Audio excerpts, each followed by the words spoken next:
आपका हमारे चैनल सार्थक न्यूज भारत पर। तो इस समय हम मौजूद हैं कुंडा विधानसभा में, जहां पर हमारे पीछे जनसत्ता दल लोकतांत्रिक के सक्रिय सदस्य हैं। इन्हीं से समझेंगे कुंडा प्रतापगढ़ और कौशाम्बी लोकसभा सीट पर राजा भैया के कार्यकर्ताओं के समाजवादी पार्टी को समर्थन देने के बाद जो नतीजे आए हैं उसमें क्या डिफरेंसेस रहे हैं। समाजवादी पार्टी के ज्यादातर नेता यूं कहें कार्यकर्ता नहीं मानने को तैयार हैं कि राजा भैया के प्रभाव से हम जीते। इन्हीं लोगों से जुड़ेंगे, हम जानेंगे। क्या नाम हो भाई साहब? सूर्य प्रकाश मिश्रा। सौरभ, क्या कहेंगे सूर्य प्रकाश, जिस तरह से रिजल्ट आया है कौशाम्बी सीट विनोबा प्रत्याशी पुष्पेंद्र सांसद बनकर गए हैं, उनके पिताजी इसी सीट पर हारे हैं, तो राजा भैया के समर्थन देने के बाद ये समीकरण भी बना है या तो इस बार पुष्पेंद्र जीत जाते अकेले भी लड़ते? तो अकेले कैसे जीत जाते? उनके पिताजी भी चुनाव लड़े थे। आप देखिए कि विनोद सोनकर उनके भाजपा के जो है उनको 38,000 वोटों से हराए। और इस बार जो है पुष्पेंद्र सरोज हम लोगों से आशीर्वाद मांगने हैं माननीय राजा भैया से। हम लोग कार्यकर्ता इकट्ठा होकर, उसका कारण ये बना कि जो अनुप्रिया पटेल का बयान और ओपी राजभर का बयान, इसलिए हम लोग भाजपा से नाराज होकर समाजवादी पार्टी को सपोर्ट किए। और उसका ये कारण है कि 1 लाख वोटों से हम लोग 1,30,000 वोटों से पुष्पेंद्र सरोज को चुनाव जीता है। लेकिन यहाँ पर समाजवादी पार्टी के स्थानीय नेता जो है कार्यवाहक जिला अध्यक्ष हो गुलशन यादव, छविनाथ यादव, या यूं कहें उनके कार्यकर्ता ये मानने को तैयार नहीं है कि राजा भैया के आने से ही हमारी जीत हुई है। कह रहे हैं कि हम पहले जीत रहे। वो बौखला चुके हैं, उनको पता नहीं है। अगर वो जो प्रत्याशी जो है वो हम लोग को मान रहा है, वो हम लोग को धन्यवाद देने भी बेटी कोठी आए थे, माननीय राजा भैया को धन्यवाद दिए, हम लोग को धन्यवाद, वो मान रहा है। और वो जो बोल रहे हैं कार्यवाहक जिलाध्यक्ष, वो अपना वोट डालने खुद नहीं गए। इसको पता कर लीजिए। आप मीडिया से हैं तो आपको पता होनी चाहिए कि वो अपना वोट डालने खुद नहीं गए बूथ पे, तो वो कैसे जिता लिए? तो राजा भैया ने जब 14 तारीख को एक मीटिंग बुलाई थी, उसमें उन्होंने कहा कि हम किसी को समर्थन नहीं दे रहे हैं, हमारे कार्यकर्ता जिसको चाहे उसके साथ। तो क्या उसके बाद फिर पुष्पेंद्र जब जीतने के बाद राजा भैया कोठी पर आए, आशीर्वाद लिया, यूं कहें धन्यवाद दिया कि आपकी श्रेय से हम जीते हैं, तो क्या राजा भैया की अब नैतिक जिम्मेदारी बन जाती है कार्यकर्ता की किसी भी समस्या को सांसद तक डायरेक्ट पहुंचाने में कामयाब होंगे? देखिए, जो भी समस्या हम लोगों की है वो माननीय राजा भैया हमारे लिए सक्षम है। हम लोग सांसद को वोट दिए हैं, लेकिन हम लोग उम्मीद नहीं करते उनसे कि काम करें। हमारा लोग का जो भी काम होगा हम माननीय राजा भैया को जानते हैं, उन्हीं से हमारा लोग का काम हो जाएगा।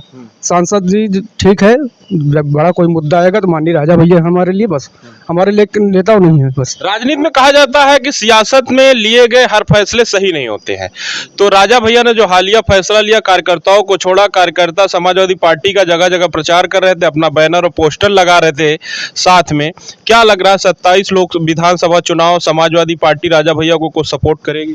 सपोर्ट करे या समाजवादी पार्टी या न करे, हम लोग चुनाव जीतते हैं। सब विधानसभा का हर बार जीतते हैं और फिर जीतेंगे। अकेले दम पे जीतते हैं हम लोग चुनाव, अकेले दम पे जीते हैं जी, बिल्कुल। हाँ। क्या नाम हो भाई साहब? शशिकांत तिवारी। क्या कहेंगे तिवारी जी, देखिए, जीत में किसका श्रेय, राजा भैया का श्रेय है या पूर्ण श्रेय है। जो है उन्होंने जो है भाजपा से गठबंधन की कुछ उम्मीदें थी, उन्होंने नहीं समझा उस लायक, तो हमारे कार्यकर्ता को आहत हुआ, जो है जनसत्ता दल करता हुआ आहत जो महसूस हुआ, उन्होंने उसके खिलाफ एंटी कन्वेंसी की। सांसद के खिलाफ देखिए लोगों में भी थोड़ा सा था कि ये सही नहीं है, इनका आना जाना नहीं होता है, क्षेत्र में उनके कार्यशैली को लेकर लोग खुश नहीं थे उनसे।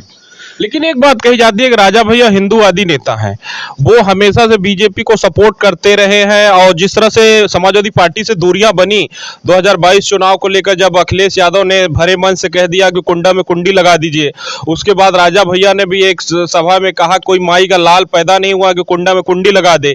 तो इसके बाद ऐसा लग रहा था कि समाजवादी पार्टी को राजा भैया हो सकता है कि न सपोर्ट करे, बीजेपी के साथ ही जाए। तो राजा भैया ने जब समाजवादी पार्टी को सपोर्ट किया तो क्या कार्यकर्ताओं में कोई असहजता महसूस हुई?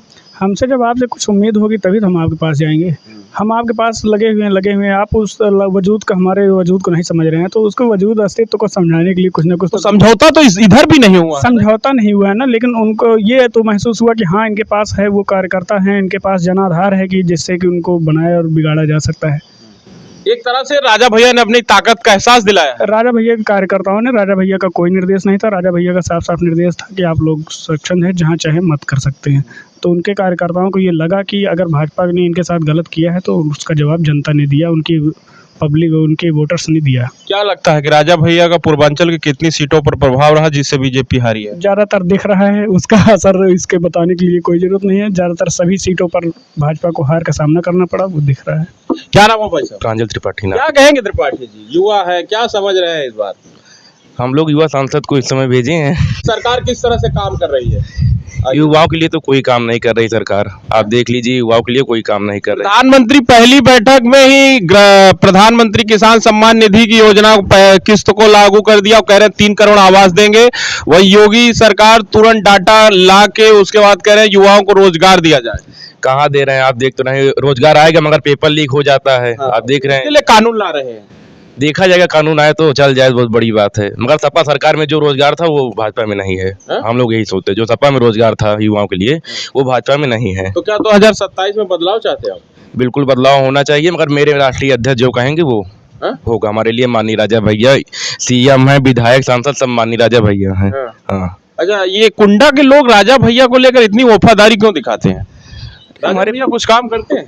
आप काम देख ही रहे हैं, तभी तो इतनी जनता उनके साथ है। आप काम देख ना, लोग कहते हैं कि राजा भैया काम के बजाय अपनी धमक और अपने बाहुबल के दम पर चुनाव जीते। ये तो एक कहने की बात है, मगर हम लोग तो माननीय राजा भैया अपना परिवार मानते हैं। हम लोग को अपना परिवार कोई काम लेके पहुंच जाए, कोई चीज अपने छोटे भाई और बेटे की तरह सम्मान माननीय राजा भैया देते हैं, इसलिए हम लोग उनके साथ रहते हैं। हाँ, अपने घर से भी बढ़कर। कौशाम्बी सीट पर क्या लगता है, राजा भैया के सपोर्ट से मार्जिन में अंतर हुआ है या समाजवादी पार्टी अपने दम पर जीती? समाजवादी पार्टी अपने दम पर 2019 में भी नहीं जीत पाई। आप देख रहे हैं 38,000 वोट से हारे हैं, तो इस समय क्या जीत लेती? माननीय राजा भैया का आशीर्वाद है, उनके कार्यकर्ताओं का। प्रत्याशी के विरोध में हम लोग उनके पूरे कार्यकर्ता एकजुट होकर माननीय राजा भैया की भावनाओं को देखते हुए युवा प्रत्याशी पुष्पेंद्र सरोज जी को भारी मतों से जिताकर सांसद भेजे हैं, सांसद हों। तो ये थे हमारे साथ जनसत्ता दल लोकतांत्रिक के सक्रिय सदस्य, ज्यादातर जिनको इनका मानना है ऐसा कि अगर समाजवादी पार्टी को राजा भैया सपोर्ट नहीं करते तो जो हर्ष 2014 और 2019 में हुआ वही हर्ष 2024 में होता। समाजवादी पार्टी के